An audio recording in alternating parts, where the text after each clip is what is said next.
الحمد لله نحمده ونستعينه ونستغفره ونستغفره ونعوذ بالله من شرور أنفسنا ومن سيئات أعمالنا من يهده الله فلا مضل له ومن يضلله فلا هادي له ونشهد أن لا إله إلا الله وحده لا شريك له ونشهد أن سيدنا وحبيبنا ومولانا محمدا عبده ورسوله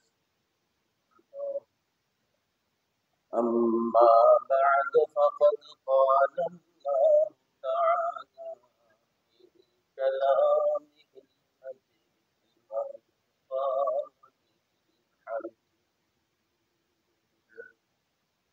أعوذ بالله من الشيطان الرجيم بسم الله الرحمن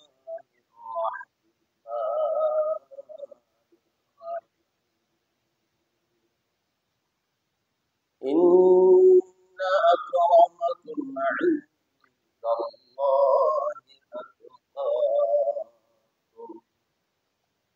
وقال رسول الله صلى الله عليه وسلم من أحب سنتي فقد أحبني ومن أحبني كان معي جنة أو كما قال عليه الصلاة والسلام وقال تعالى في شان حبيبه مخبرا وآمرا إن الله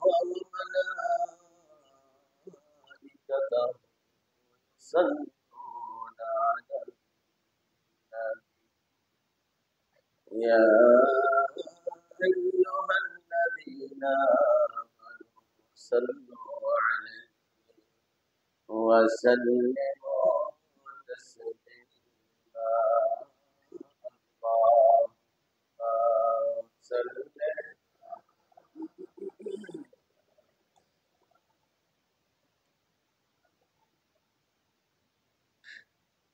وعلى سيدنا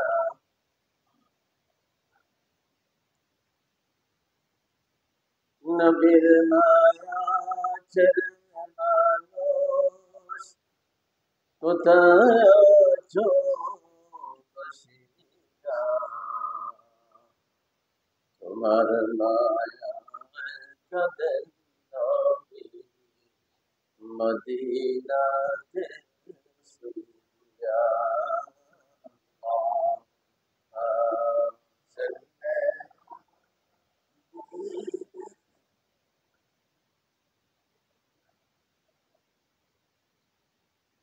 وعلى سيدنا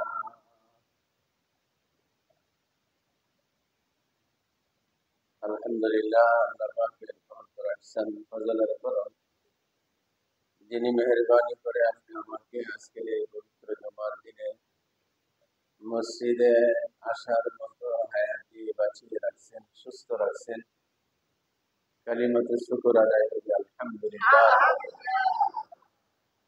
আল্লাহ পাক নিজের মেহেরবানির দ্বারাই আপনি আমাকে বাঁচিয়ে রাখছেন আপনি আমার মতো অনেক মানুষ পৃথিবীতে বেঁচে আছে কিন্তু বাসাতে থাকার সুযোগ নাই আছেন আমাদের অনেকে এরা যে খুব আমার চেয়ে বয়সে অনেক বড় এরকম না সমবয়সী আমরা অনেকেই বাসাতে থাকারও সুযোগ নাই আল্লাহর ঘরের মসজিদেও তাদের জায়গা নাই আছে না নাই সংখ্যায় খুব কম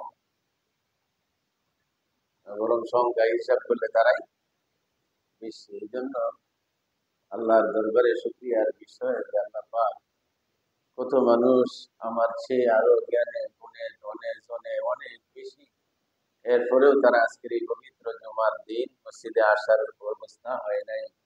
তুমি নিজ মেহরবানির দ্বারা আমাকে সুযোগ দিয়েছো। কোনো সন্দেহ আছে এর ভিতরে? হ্যাঁ, আমি যদি বলি যে আমি আমার চেষ্টার দ্বারাই আসতে পারছি, হ্যাঁ, এই কথাটা ঠিক হবে না। এরকম চেষ্টা তারা করবো না কেন? তারা এই চেষ্টার সুযোগটা পায় না কেন? চেষ্টাটা শর্ত নেক আমলের জন্য, কিন্তু চেষ্টা করলে সবকিছু সম্ভব হয়? সম্ভব হয় না, বরং আল্লাহ পাকের বিশেষ দয়াটাই এর ভিতরে থাকবে। আল্লাহ আল্লাহ পাক এই দুনিয়া এবং দুনিয়ার ভিতরে যা কিছু আছে, বিশেষ করে আমরা যারা আছি মানুষ, দিন, এই সব কিছুর মালিক তিনি। যেহেতু স্রষ্টা তিনি, বানানোওয়ালা যিনি, মালিকও, ঠিক আছে না? বানানোওয়ালা যিনি, মালিকও তিনি। বানানোর সময় কারো কাছে সাহায্য নেয় নাই। মালিকানার ভিতরেও আল্লাহ পাক অন্য কারো মালিকানাটা সহ্য করেন, যে বানানোর ভিতরে আমি কারো সহযোগিতা নেই নাই। অতএব মালিকানাটাও আমার একচ্ছত্র ভাবে থাকবে। এটাও যদি আরো অন্য কেউ মালিক বানায় দাও, তুমি নিজে মালিক হয়ে যাও, অথবা অন্য কেউ মালিকানার দাবি করে যে আমি আল্লাহর কাছে পছন্দ না। আল্লাহ পাক আমাকে পছন্দ করলে আর অপছন্দ করলে লাভটা কি? আর ক্ষতি নেই। ক্ষতি এই জায়গাতেই যে ওই দুনিয়ার ইহুদি নাসারা বেঈমান হিন্দু বৌদ্ধ যারা আছে, তারা মনে করে এই দুনিয়াটার জিন্দেগি শেষ, মরলাম তো সব শেষ হয়ে গেল। আর ইমানদার মুসলিম মুমিন যারা, তারা মনে করে যে আমার মরলাম মানে শেষ নয়, বরং আসল একটা জিন্দেগির সকালবেলা চলবে। এখানে বিরাট পার্থক্য না?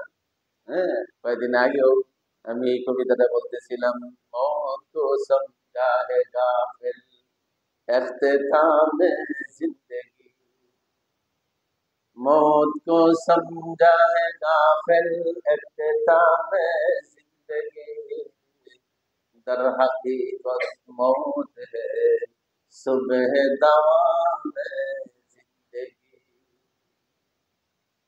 এই দুনিয়ার অজ্ঞ যারা, মূর্খ যারা, জাহেল যারা, আমরার কাছে এরা যত বড় জ্ঞানী, গুণী, বুদ্ধিজীবী, বুদ্ধিমান, বৈজ্ঞানিক হোক না কেন, আল্লাহ আল্লাহ রসুলের ভাষায়, তাদের কোরআনে হাদিসে যাদেরকে গাফেল বলছে, যাদেরকে অজ্ঞ বলছে, বুদ্ধিহীন বলছে, তারা হলো যারা আল্লাহকে বিশ্বাস করতে পারে নাই, যারা আল্লাহর উপরে ঈমান আনতে পারে নাই।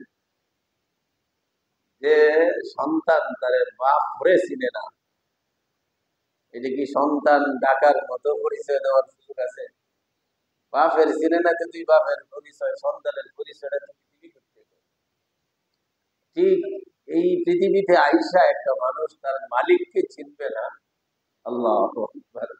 গত জুমায় কোন সময় বলতেছিলাম, মনে হয় মাগরিবে তালিমের ভিতরেই নাকি, যে মাঝে মাঝে অনেক সময় কষ্ট লাগে হযরত উলামায়ে কেরামের মুখ থেকে যখন আল্লাহ পাকের কোরআনের এই বাণীগুলি শুনি, যে যারা আল্লাহকে চিনে না, চোখ দিছিল দেখে না, কান দিছিল শুনে না, মন দিছিল বুঝে না, এই কথাগুলি কোরআনের অনুবাদ করলাম। চোখ আছে দেখে না, তুমি আর সব দেখে, আসলে যা দেখার ছিল এইটি দেখে না। সব শুনে, যা শোনার ছিল সেটা শুনে না, সব বুঝে, কিন্তু যা বুঝার ছিল সেটা বুঝে না। উলাইকা কাল আনাম। আল্লাহু আকবার। আল্লাহ পাক বলে জানোয়ার। কোরআন শরীফের শব্দের উপর উলাইকা, এই তারা, একটু আগে যাদের কথা বললাম তারা, একটু আগে যাদের কথা শুনছিলাম তারা, কাল আনাম, কারা? আবার বলি, যারা চোখ দিয়েছিলাম সব কিছু দেখে, যা দেখার সেটা দেখে না, যাদেরকে কর্ণ দিছিলাম, শ্রবণ শক্তি দিছিলাম, অনেক কিছু সব শুনে, কিন্তু যা শোনার ছিল তা এখানেও আছে। আমরাও আছি এইখানে, তাই কেউ যা শোনার এটা শুনি না, মন আরেক দিকে ঘুরতেছে। যা বোঝার যা বুঝে না, এই মানুষগুলাকে আল্লাহ পাকের ভাষায় বলে উলাইকা তারা কাল আনআম, চার পায়া জানোয়ারের মতো। চার পায়া জানোয়ার বলতে তো না ডাইরেক্ট, কারণ পাও তো আর চারটে বানিয়ে যেতে পারে, লম্বা একটা লেজ লাগানি। এই জন্য কয় যে যে চার পায়া জানোয়ার, এইটা বলে না, বলে কয় চার পায়া জানোয়ারের মতো। মতো কেমনে বলে, কাজটা তাদের মতো।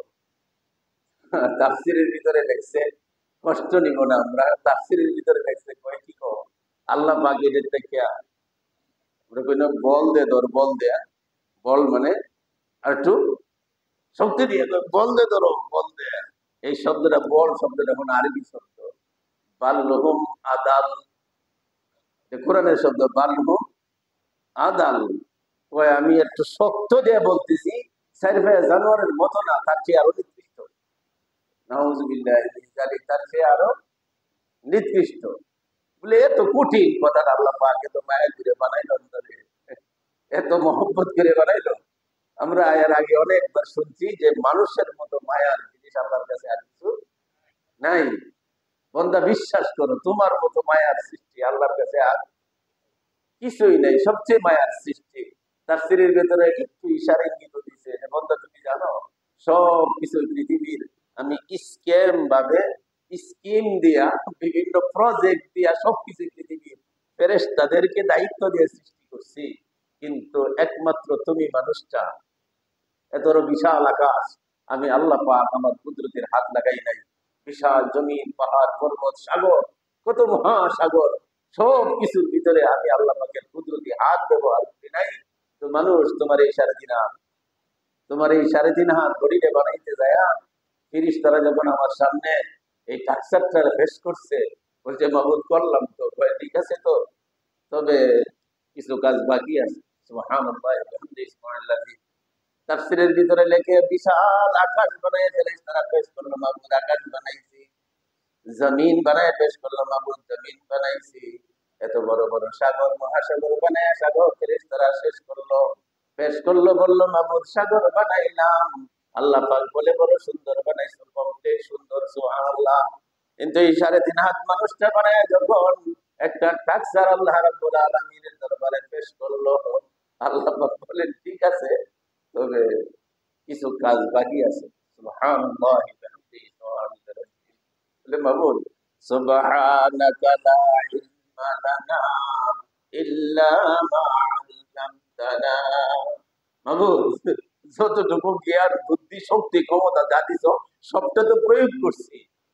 ঠিক আছে, আমি তো আগেই বললাম ঠিক আছে, তোমরা এর বাহিরে ক্ষমতাই নাই, বাকি সমস্ত ক্ষমতার মালিক আমি আল্লাহ, সব ক্ষমতা তো আমার হাতে। বলে তোমার যা ইচ্ছা।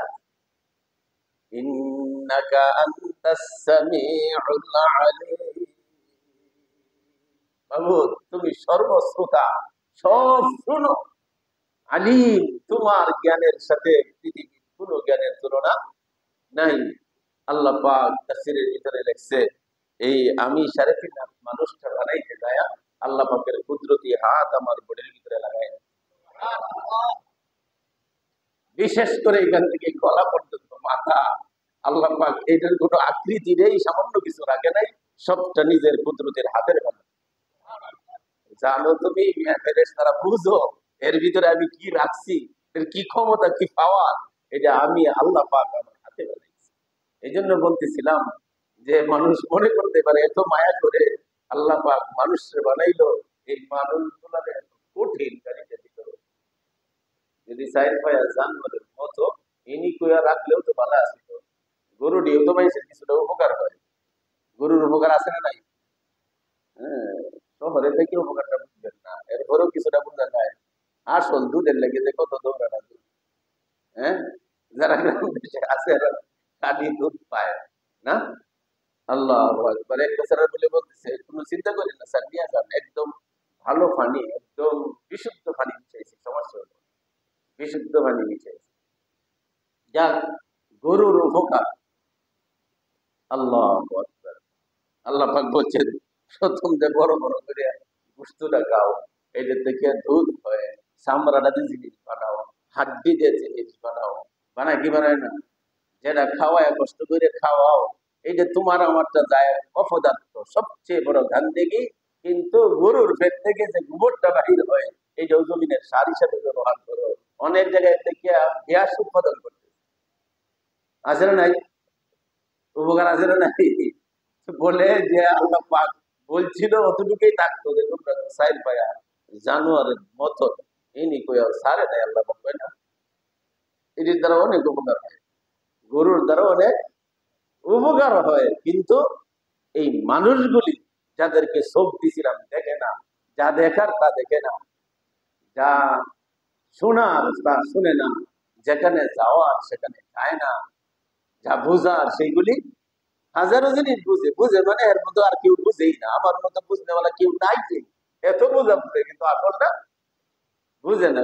এইগুলি সাইড ফায়া জানুয়ারের চেয়ে আরো নির্দিষ্ট জানি। কারণটা হলো এটাই, উদাহরণও দিছে যে একটা মানুষ সে যদি আল্লাহকে পরিচয় না নেয়, আল্লাহকে না চিনে, আল্লাহ পাকের ভয় যদি অন্তরে না জাগা দেয়, আল্লাহকে যদি না চিনে, এই যে সাইড ফায়া জানুয়ার সে খারাপ উদাহরণ দিছে। যে গ্রাম দেশে যারা ঢাকাতে আসার আগে বা এখনো অনেকেই গ্রামের সাথে অনেকটা সম্পর্ক, চাষাবাদের সাথে, এই গৃহস্থির সাথে অনেকেরই সম্পর্ক আছে, খোঁজখবর রাখে, দেখাশোনা করে।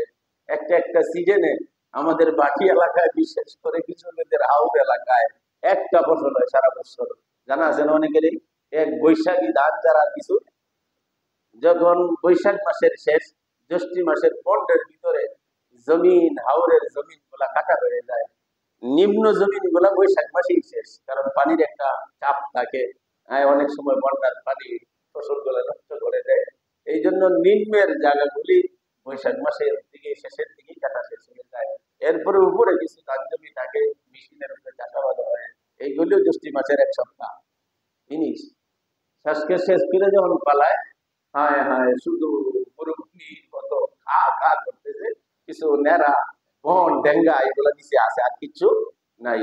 গৃহস্থের গরু বলি অনেক রাখালরা নিজেদের ঘর থেকে বাইরে করে শুধু খালি বাড়ির দিকটা লাশ তারা লামায়া যায়, কিচ্ছু নাই হাওরের ভিতরে, শুধু আছে নেড়া ডেঙ্গা মন, কিছু গাছ ঘুষ, এর ছাড়া কিছু নাই।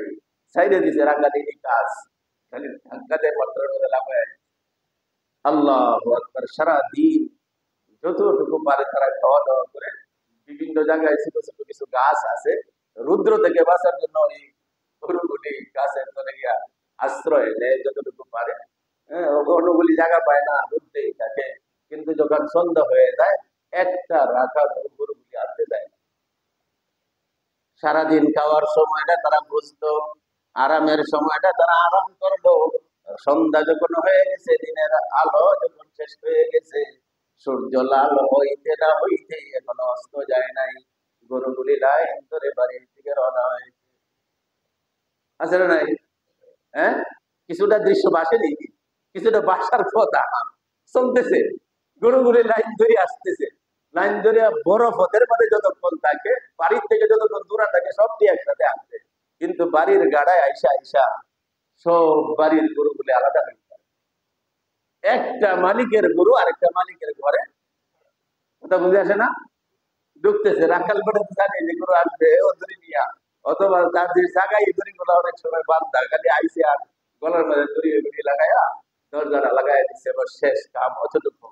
বলতেছে এইখানে তার সিরের ভিতরে ঘটনা সুন্দর লাগছে, এই যে গরুগুলি সন্ধ্যা বেলায় নিজের বাড়িতে ফিরে আসলো, রাখাল প্রয়োজন নাই, দিক নির্দেশনার প্রয়োজন নাই, দেখানোর প্রয়োজন করে না, তারা তো নিজ নিজ মালিকের ঘরটারে চিন্তা করে আসেন।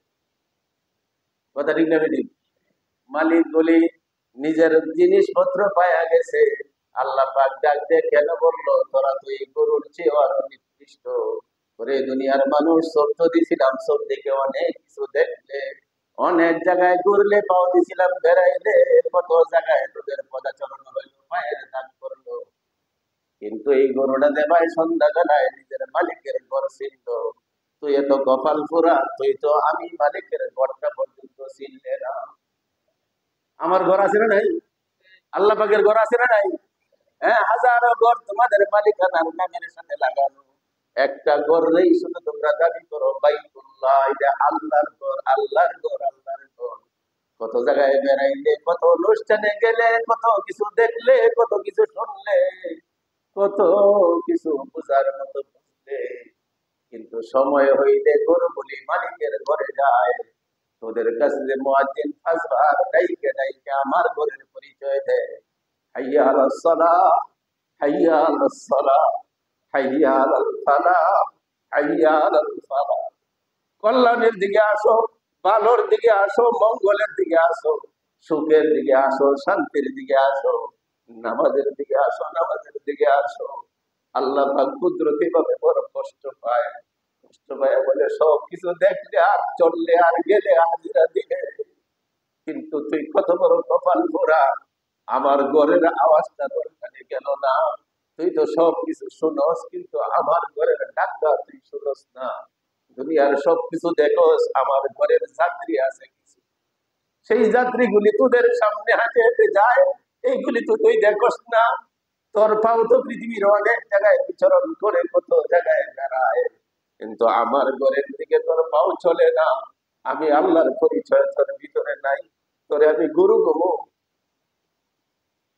তোরে গুরু গমু, তুই গুরুর চেয়ারও, গুরুর চেয়ারও তারা আরো নির্দিষ্ট। কারণ এই গরুরে আমি কোটি কোটির ভাগের এক ভাগও গরুর প্রতি আমার ভালোবাসা নাই। তুই মানুষটার প্রতি আমার যে ভালোবাসা, কারণ গরুরে তো আমি বানাইতামই না, তুরে বানাইছি দেখি একমাত্র মানুষের কারণে আমি এত সুন্দর করে বিক্রি করে। অন্য কোন প্রাণীর জন্য, জাতের জন্য আমি মানুষ বানাই নাই। হ্যাঁ, মানুষে বানাইছি একমাত্র আমারে চিনবে, আমার কথা দেখবে, আমার কথা শুনবে, আমার ঘরটা চিনবে। এই ঘরের থেকে যখন আওয়াজ যায়, এই ঘরের থেকে যখন হাতছানি যায়, এই সময় সব কিছু ফেলে দিয়ে এই ঘরের ভিতরে সে হাজিরা দিবে। এটাই তো আমি কুদরতি ভাবে চাই। আমি তো বলি না নবী গোয়াম কে আজ দুনিয়া জুদাবাস, নবী গোয়াম কে আজ দুনিয়া জুদাবাস, বাহার কারি কে বাসি বা খুদাবাস। আমি বলি না চাকরিওয়ালা চাকরি ছাড়ো, চাষা চাষি ভাইরা চাষাবাদ ছেড়ে দাও, ব্যবসা বাণিজ্য ছেড়ে দাও, বিবি বাচ্চা ছেড়ে দাও।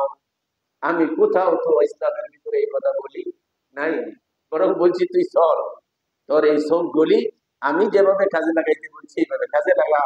আমার দেওয়া কান, এই চোখের মালিক কেডা? একটু একটু বেজার লেগে যায়, কত চিকিৎসা, কত ঔষধ, কত মলম, কত ড্রপ ব্যবহার করি। আল্লাহ বলেন যে আমি যে যাবে এত সুন্দর চোখটা লাগাই দিলাম, দীর্ঘদিন ভালো করে দেখলে কয়টা ড্রপের দাম আমারে দিছ, কয়টা ড্রপের দাম আমারে দিছ? হ্যাঁ, আমার ঘরে কয়েকটা ড্রপের দাম দিলে তো আমি পাইতাম। আমার কাছে চাইতে আল্লাহু আকবার।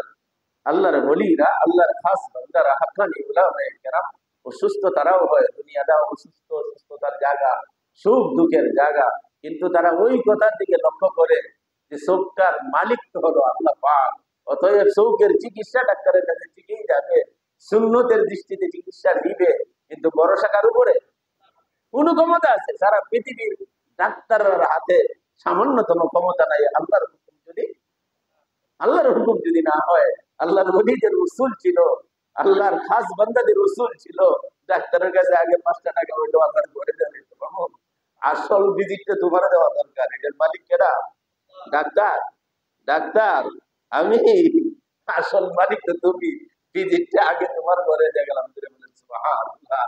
তোমার কাছে সাহায্য চাই, তোমার হাবিব বলছে আর সদকা তো তুরাদ্দুল বালা, তুমি দান করো, সদকা করো, এর দ্বারা হাজারো লাখো কিসিমের বালা মুসিবত আল্লাহ পাক দূর করে দিবে। এইখানে দেয়া পরে ডাক্তারের ভিজিট, ডাক্তারের ভিজিট দেওয়াটাও সুন্নত, ডাক্তারের কাছে যাওয়াটাও সুন্নত। তাহলে ইমানের উপরে অনেক সময় ধাক্কা আসবে, মনে মনে ভাববো, নিজের পরিবার ভাববে, ভালো ডাক্তার দেখাইলে বোধ হয় ভাই মরতো না, নিজেও কইতাম যে হায় হায় জীবনটা তো শেষ করে ফেলাইলাম, কেন ডাক্তারের কাছে গেলাম না। এই তো ইমানদার উপরে আসবে খলল। কোরআনুল কারীমের একটা আয়াত পাঠ করেছি, এই দুনিয়ার মানুষ তোমাদের দৃষ্টিতে এই পৃথিবীতে ভরপুর ইহুদি নাসারা বেঈমানরাই বড় সুখে আছে, বড় শান্তিতে আছে, বড় কল্যাণের দিকে তারা যাচ্ছে। কিন্তু আমি আল্লাহ পাক বলতেছি, আমার কাছে কিছু সম্মানী মানুষ আছে। সুবহানাল্লাহ বলেন। আমার কাছে কিছু সম্মানী মানুষ আছে। এই সম্মানী মানুষগুলা কারা জানো? ইন্না আকরামাকুম ইনদাল্লাহি আতকাকুম।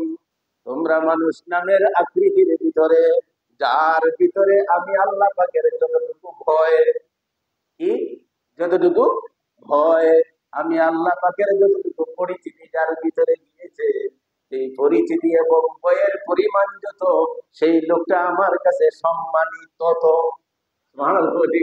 যার ভিতরে আমি আল্লাহ পাকের ভয় যত, সেই লোকটা আমি আল্লাহর কাছে পছন্দনীয় তত, ভালোবাসার পাত্র তত। আমার ভয় নাই, আমার পরিচিতি নাই, তোর কোনো সামান্যতম মূল্য আমার কাছে নাই। তুই জানোয়ার নয়, তুই জানোয়ারের চেয়ে আরো আরো কি নিকৃষ্ট। তুই তো আমার চিনবে না, আমার ভয়ই তো তোর ভিতরে জায়গা নাই। এই ভয় যদি এসে যায়, সেই আমি আল্লাহ পাকের পরিচিতি তোর কাছে যায়, সম্মানের মালিক আমি, সমস্ত ইজ্জত আর সম্মান আমি আল্লাহ পাক, সমস্ত বরত্ব আমার জন্য কন্ট্রোল করেছি। আর এই যে সিরাফুরাদেরকে দেয়া দিব, কিচ্ছু নাই, কিছু নাই, বংশ নাই, শিক্ষা নাই, ধন নাই, পদ নাই, পদবি নাই, আমি আল্লাহ পাক সারা বিশ্বের উপরে সর্বশ্রেষ্ঠ সম্মানের পাত্র বানাই। সুযোগ আছে না নাই? এই সুযোগ কিছুটা মনে হযরত ইউসুফ আলাইহিস সালাম তাদের ভাইদের কাছে, সমাজের কাছে, যাই হোক নিজেদের ভাইদের কাছে হযরত ইউসুফ আলাইহিস সালামের সামান্য ইজ্জত সম্মান কিচ্ছু নাই, বরং শেষ করে দিতে পারলে ভালো। ফালাইছে কোয়ায়।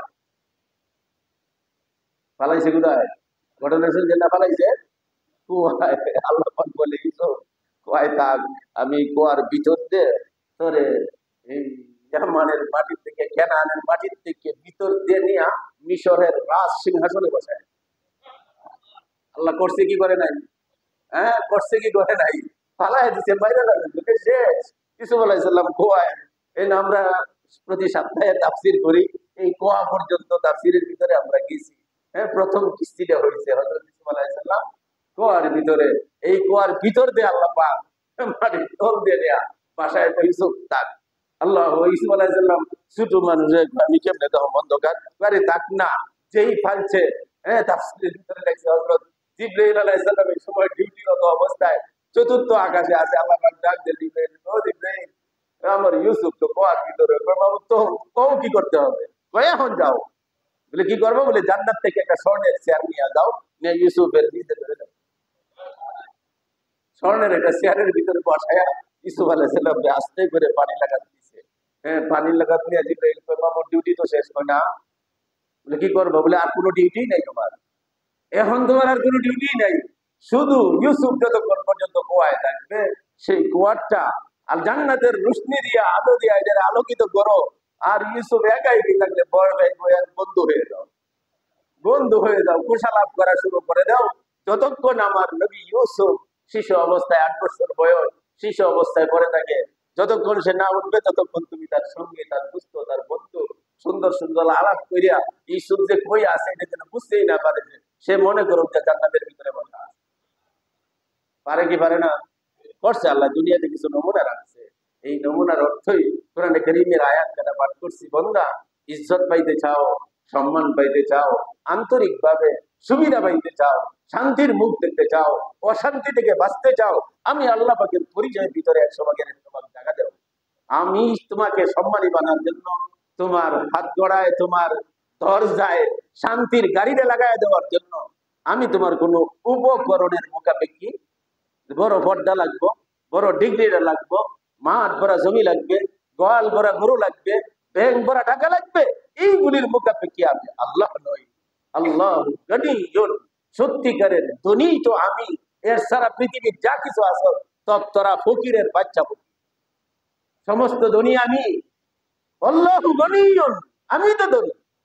ওয়া আনতুমুল ফুকারা, তোরা যদি আসো এটি ফকির, ফকিরের ঘরের ফকির, ফকিরের ঘরের ঘরের ঘরের।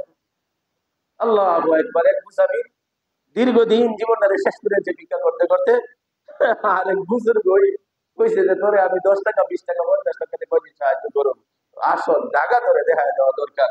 কইছে তুই বাদশাহ দরবারে শাহজাহানের জন্য ঢুকে যেতে পারিস না, কিন্তু যদি একটা কিছু পায়া যাস, একটা ভালো পদে ধরে দেয়া দেয়, ভিক্ষা করার দরকার, জিন্দিগি তো শেষ করলে ভিক্ষা করে কথাটা তো হাসাই কইছেন, হাসাই কইছেন যে নাম নিচে কথা বলে আমার নাম কি যা, অনেক চেষ্টা চেষ্টা কইরিয়া বুঝছেন মায়ের দুধ খাইয়া দারোয়ানটা তেলা ধাক্কা খাইয়া গুরু ভাই মানাইতে পারে নাই। আল্লাহ আকবার। কিতাবের ভিতরে দুই ভাবে ঘটনা লাগছে, কেউ লাগছে গিয়ে পাইছে শাহজাহান মসজিদের কোনায়, আর কেউ পাইছে তার খাস ইবাদতের রুমের ভিতরে পাইছে। বাদশাহ শাহজাহান ইবাদতে মগ্ন, ধ্যানে মগ্ন, এই অবস্থায় মায়ের ভূমিকায় হেলাকা গেছে। মসজিদে গিয়া যদি বৈশা থাকে, ঘটনাটা মসজিদ বুকি যদি হয়, যা ভাগ করে দেখে দুইটা হাত উঠে ধরায় রাখছে, কে কে অথবা যদি তার কাজ হুজরাখানায় থাকে, এইখানে একটু কাপড়টা সরাই রেখে হাত দুইখানা ওঠানো, চোখ থেকে ঝরঝর করে পানি পড়ে গাল বেয়ে, বাদশাহ শাহজাহানের দাড়ি গুলি ভিজা, নিজের জামা অনেকটা ভিজে গেছে, হাউমাউ করে কাঁদতেছে। হাত পেতে কি চায়? হাত পাইতে মানুষ চায় না, কিছু চাইতে হলে তো হাত পাতে। এই বেড়া কইটি কই ফাটাইল, এই হুজুরের কথা কি আরো বেজাল করলাম নাকি? হ্যাঁ, কতক্ষণ চিন্তা করে কয় না, আমার তো ঠিক জায়গায় ফাটাইছে। ঠিক জায়গাটা কি? এই বাদশাহ শাহজাহান, তুই তো দেখছো ভিক্ষুকের মতন, তুই একজন ফকিরিনীর বেশে, তুই ভিক্ষুকের বেশে সুখের পানি চাইয়া হাউমাউ করে যে জায়গা থেকে লওয়ার চিন্তা করতেছ, আমি ফকিরের জন্য তো নিষেধ না। আজকে থেকে তোর যে জায়গা সাউনের, আমার জায়গাটাও সেই জায়গা।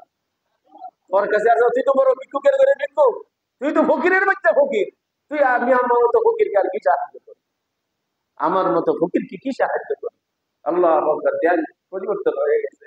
আল্লাহর বহুত বড় ওলি হইয়া যা উদ্দিন দিয়ে কামাই করছে, নিজে না হাজার হাজার মিসকিনদের গরিবদের খাওয়ানোর মতো লঙ্গর কাটা বানায় দিচ্ছে। দাওয়াত দিছে এলাকার সব ফকির প্রাণে, দাওয়াত দেখো এই ওটার সময় আসবা। আল্লাহ আকবার, দাওয়াত মাইরে দিছে ফকির, দাওয়াত দেয়, এই তো নিজে ফকিরের বাচ্চা ফকির দিছে দাওয়াত দেয়, তুই দেখি। আল্লাহ আকবার। বউ এই দিকটা ঘুরায়া ধমকায়া বলে, তোমার এই জায়গা নাই, তুমি সারা ফকির এই জায়গা দিছো, দাওয়াত দিছো, গাড়ি কর। উজু করে যায় না মোটা খায়া, বাসার তো শিখে আইছে, ফকিরের তো শিখে আইছে, বড় ফকির বাসা কথা হাত তুলে দিছে, বাবু আমার ব্যবস্থা আমি করছি, খাওয়ানির মালিক তুমি। হান্ডি পাতিল বাবু সি সাইড ডাল যা আসার অটোমেটিক আসা শুরু হয়ে। আল্লাহ গনি, ধনীকেরা ধনীকেরা ধনী আল্লাহ। আমি আল্লাহ পাক তোমাকে সম্মানী বানানোর জন্য এই ধন দৌলত ক্ষমতা খোদার গদি মুখাপিক্ষি নই, আমি চাই তোমার ভিতরে আমার পরিচয়টা আসুক। নাহলে বড় কষ্ট লাগে, এত মায়া করে বানাইলাম, তুই আমারে চিনলে না, আমার গোড়টা চিনস না। ফাঁসবার করে আমার গোড় থেকে তোর কানে আওয়াজ যায়, তোরে না কান দিলাম, তুই কত কিছু গান বাদ্য বাজনা শুনলে, যুবকরা তোমরা এখানে ইয়ারফোন লাগায় শুনলে, আল্লাহ পাকের দিন ধরবো, এই গানটা তো আমি বানাইছিলাম। অনেক কিছু শুনলে, অনেক কিছুর আওয়াজ তোর কানে গেল, কিন্তু আমার ঘরের আওয়াজটা তোর কানে যায় না। তুই গরু, গরু না গরুর চেয়ে আরো তারা, আর তুই যখন আমার ঘরটার পরিচয় তোর ঘরে আসবে, আমার ঘরের হাজিরা যখন দেওয়া শুরু করবে, আমি আল্লাহ পাকের জায়গা যখন তোর ভিতরে ঢুকে যাবে, আমার পরিচয় যখন তোর ভিতরে আপনি আসবে, ইন্না আকরামাকুম ইনদাল্লাহি আতকাকুম, সুবহানাল্লাহ, আমি আল্লাহর কাছে সবচেয়ে বড় সম্মানী সে যত ক্ষুধা বিরুদ্ধে আল্লাহর ভয়, আল্লাহর পরিচিতি যার ভিতরে যত বেশি, সেই লোকটা আল্লাহ পাক ঘোষণা করতেছেন আমার কাছে তার সম্মান তত বেশি। সুবহানাল্লাহ বলেন, তার সম্মান তত বেশি। আসুন মালিকের চিনি, মালিকের ঘরটারে চিনি, যাই কিছু মালিকের ঘরের সাথে সম্পর্ক করি। এই ঘরের সাথে যদি যারা সম্পর্ক রেখে দুনিয়া থেকে বিদায় হবে, বহুদিন তালিমে বলা হয়েছে আল্লাহ তাআলা উন লোগোं को जन्नतों में जा दे, अल्लाह ताला उन लोगों को जन्नतों में जा दे, जिन लोगों ने वुजू करके मस्जिदों में पा दे। सुबहानाल्लाह বলেন, আল্লাহ পাক ওই সকল মানুষগুলিকে জান্নাতে জায়গা দিবেন যে দুনিয়াতে মানুষের পাওগুলি ওযুর সাথে মসজিদে প্রবেশ করেছে। আল্লাহ আমার জিন, আমার ঘরটা চিন, আমার ঘরের আওয়াজটা তোর কানে শুন, আমারে দিতে বুঝ, আমার সাথে লাইনটা ঠিক রাখ, ইজ্জত সম্মান শান্তি আমি আল্লাহ পাকের নিজ হাতে কন্ট্রোল করা, এইগুলি তুই বিলিবন্টন করে দিলে তোর সুখ শান্তির, তোর সদ্য গোষ্ঠীর সুখ শান্তির কোনো অভাব হবে না। আল্লাহ পাক বুঝার মানার আমল করার তৌফিক দান করো, সকলে বলি আমিন। আল্লাহুম্মা আমিন। ওয়া আখিরু দাওয়ানা আলহামদুলিল্লাহি রাব্বিল আলামিন। যারা সুন্নাত পড়ি নাই সুন্নাত আদায় করে।